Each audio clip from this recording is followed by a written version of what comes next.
Okay, welcome back. My name is Sarah and this is Cozy Nerd Crafts. I'm going to give you a little bit of a tutorial today on how I use Adobe Illustrator to create boxes. So I'll do a video on making the box and printing it once I get it into this format. But I wanted to show you a little bit about what I've learned about Adobe Illustrator. So I have a box that I've already made on the left and another one on the right. And these two are sort of my prototypical boxes. The 3x5 box is supposed to work with the 3x5 postcard, which is a little bit bigger than 3x5. So each of my art boards is set to 11 by 17 or 8.5 by 11 so that I know what paper size it's going to work. I want to be able to fit these onto paper sizes that I normally use to cut. Most of my boxes I upload to Cricut to cut them. It makes them a lot cleaner cuts, plus it does the scoring. Okay, so the first thing I'm going to do is I'm going to come over to my tools panel over here, and I'm going to be making some boxes. I'm going to click on the box, and I'm going to create the box the size that I want it to be. Now I'm making a box for 4x6 cards, and so I'm going to make it into, let's see, it's too wide, 6 wide and 4 high. Okay, and you can see those numbers kind of dancing around, try to get it into the basic size, but it's not really important that you get this super right, because then I'm going to come over to my properties panel and I'm going to change my width and my height. These are not linked right now, so I'm going to change them each. So I'm going to enter 6 and 4. Okay, now I am also going to move this into the center. There we go. Get this bright pink line when it hits the center. And I'm going to change it a bit, because instead of being filled, I'm going to want this to be, I want it to be not filled, but I do want the outline. So I'm going to do the stroke as black and the fill as nothing, transparent. Okay, now I've got my first box and it's 6x4, but all boxes need a little bit of extra sizing. Cards that are 4x6 don't just easily slide into a 4x6 box. And so what I'm going to do is I am going to add 1/4 of an inch to both my 4 and my 6 so they fit in a little bit better. All right, now I'm pretty much done here. I have my base box, and I'm going to use that to create the other side of the box, which I need. So I'm going to hit Alt, and I'm going to put my finger on the path. Actually, I need to highlight the path, and then I need to hit my Alt key, and you could see these 2 arrows pop up. What that's going to do is copy this exactly. I'm going to do that over here, dragging it down. I'm going to take my finger off the mouse button and then off the Alt. Okay. If you don't do that, I'll show you what happens. So you hit the Alt and you do this, and you take your finger off the Alt and then off the mouse button, and it disappears. So make sure you do it in the right order. All right, so for these 4x6 postcards, I am going to try to do a 3/4 inch box. Sometimes I will make them an inch, mostly if I'm going to use envelopes with them. I like to try to get 10 or so cards into a box, so I don't want to make it too big. In fact, let's go to 1/2 inch. All right, so we're going to go back to our square tool, our rectangle tool, and we're going to create a 1/2 inch wide one. Actually, maybe I will do 3/4. See, this one over here is 1/4, and it is super hard to work with, but it's nice. It makes a nice little box at the end. So I think we'll go with 3/4 here. All right, so we have 6 1/4 wide.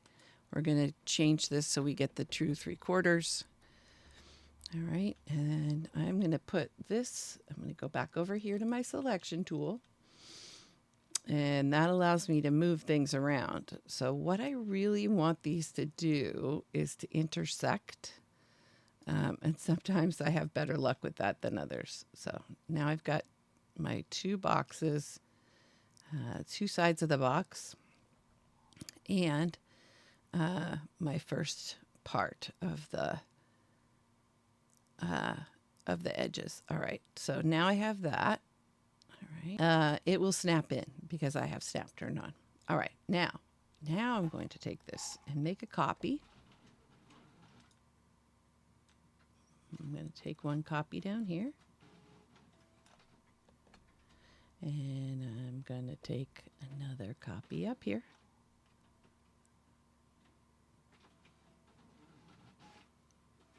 All right, now, because this is the box that's going to be the flap that we glue in, I just want it a little bit smaller than that 3/4 inch, so it won't go right up. It's just a little bit of room to work, and so I'm going to go down to 0.65. So I shaved off about 1/10 of an inch, and I want these, oops, I forgot about that. And then I want this part to be rounded. I'm going to unclick this round puller, and I'm going to go all the way to the edge, which gives me a red line. And I'm going to unclick this one and do the same. You could see that when I didn't unclick them and just started to move it, it moves all 4 corners at the same time. All right, so that is that edge. Now we're going to put some flaps on here, but I would also like to do my edges out here. So we'll do those edges first. We're going to do, let's see.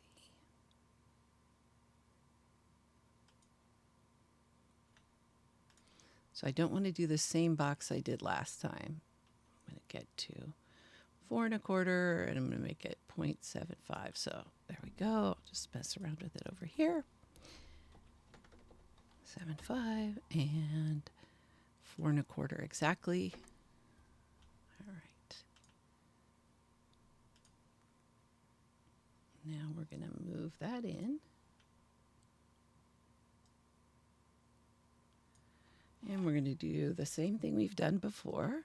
Make a copy. In general, what I like to do is make copies because then both sides are equal. All right, now I am going to do one extra box, and that is going to be the flap that tucks in. Now, again, make that 4 3/4 or 4 1/4, and this one is going to be, again, slightly smaller. So I'm going to make that 1.65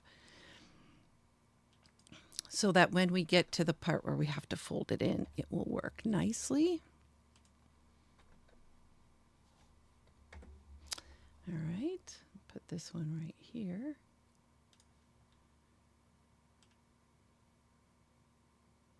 All right, and then I'm going to uncheck that and come in here. And I'm going to uncheck this and come in here. All right. Now I'm going to hit my Alt key again. I'm going to take that over here, and I'm going to flip it over 180 degrees. Check my 180 degrees here to make sure it didn't tack on something different. Grab my path and pull it all the way up here.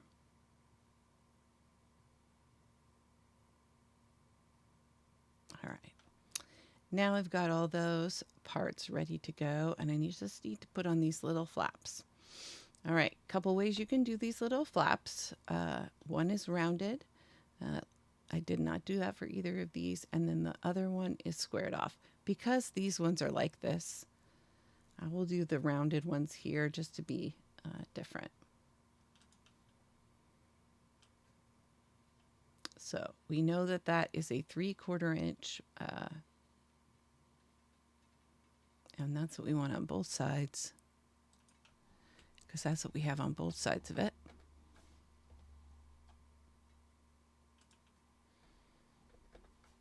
All right. I'm going to go back to my selection tool. I'm going to select it. You got to look for that arrow to make it, oops, that is not what I wanted. Look for the arrow. Don't touch that thing. Here we go. Yep, fits perfectly right there.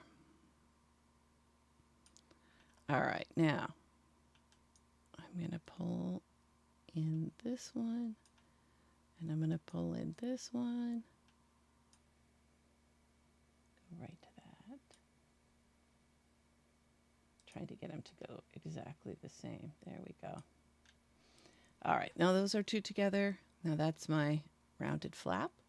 So now I have this one created, and I can just put it on all the places that I want it. All right, I'm going to do one over here. On this side.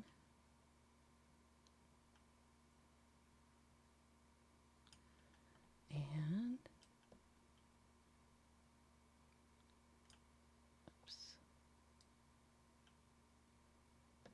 Well, I made two. All right, now I'm going to make one over here.